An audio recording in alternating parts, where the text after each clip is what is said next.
Assalamualaikum warahmatullahi wabarakatuh.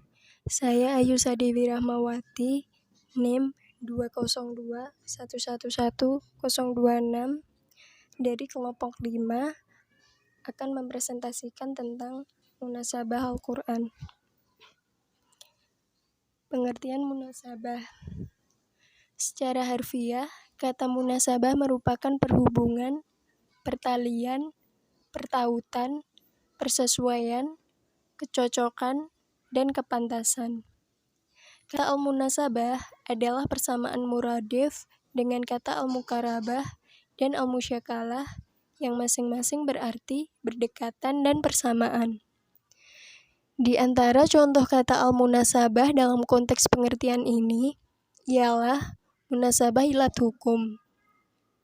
Dalam teori kias analogi, yaitu sifat yang berdekatan atau memiliki persamaan dalam penetapan hukum. Munasabah dalam terminologi ahli-ahli ilmu Al-Quran sesuai dengan pengertian harfiahnya tersebut ialah segi-segi hubungan Al-Quran antara bagian demi bagian dalam berbagai bentuknya. Yang dimaksud dengan segi hubungan tersebut merupakan seluruh pertalian yang merujuk kepada makna-makna yang mempertalikan satu bagian dengan bagian lainnya.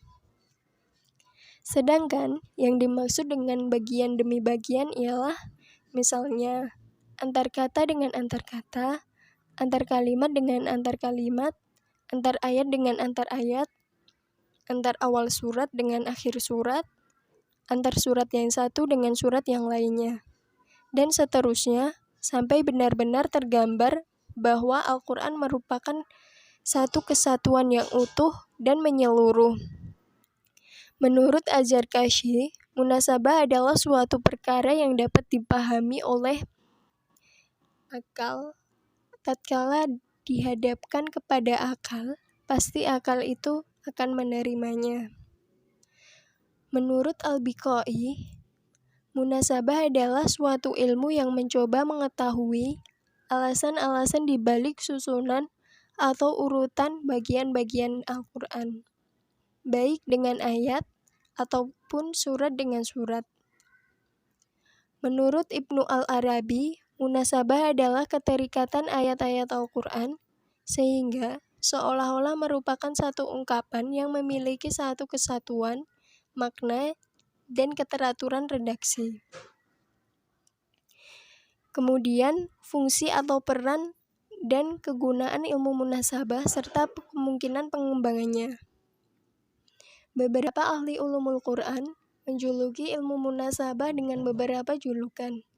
Yang terpenting di antaranya adalah sebagai ilmu yang baik atau ilmu hasan, ilmu yang mulia atau ilmu syarif, dan ilmu yang agung, ilmun azimun. Julukan tersebut mengisyaratkan betapa ilmu munasabah mendapatkan tempat dan penghargaan yang cukup tinggi dalam lapangan ilmu-ilmu Al-Quran, sekaligus memiliki fungsi atau peran yang cukup signifikan dalam memahami dan menafsirkan Al-Quran. Bahkan seperti yang dinyatakan Az-Zarkashi, ilmu munasabah dapat dijadikan salah satu tolak ukur untuk mengetahui kualitas kecerdasan seorang mufasir dan untuk menguatkan hubungan suatu pembicaraan yang dibahas sehingga bentuk susunannya menjadi kukuh dan saling bersesuaian. Banyak para analis tafsir yang menyatakan adalah salah dugaan sebagai orang yang memandang tidak perlu melakukan penggalian ilmu munasabah dalam menafsirkan Al-Quran hanya dengan alasan karena ayat-ayat Al-Quran yang jumlah ayatnya sangat banyak itu diturunkan dalam waktu yang lama dan di tempat serta di latar belakang yang berbeda. Menurut hemat penulis, ilmu munasabah paling sedikit berfungsi sebagai berikut. Yang pertama, sebagai ilmu pendukung atau penopang dalam menafsirkan ayat-ayat Al-Quran. Bahkan tidak jarang pendekatan ilmu munasabah penafsiran akan menjadi semakin jelas, mudah, dan indah. Ilmu munasabah cukup memiliki peranan dalam mengingatkan kualitas penafsiran ayat-ayat Al-Quran. Di antara kegunaan ilmu munasabah, seperti yang dikemukakan Az-Zarkashi, ialah dapat menjadikan bagian demi bagian pembicaraan menjadi tersusun. Demikian rupa, laksana sebuah bangunan yang tampak kokoh lagi serasi antara bagian demi bagiannya. Itulah sebabnya mengapa Imam Abu Bakar An-Naisaburi selalu menegur ulama-ulama Baghdad tempo dulu, karena minimnya pengetahuan mereka tentang ilmu munasabah itu sangat penting.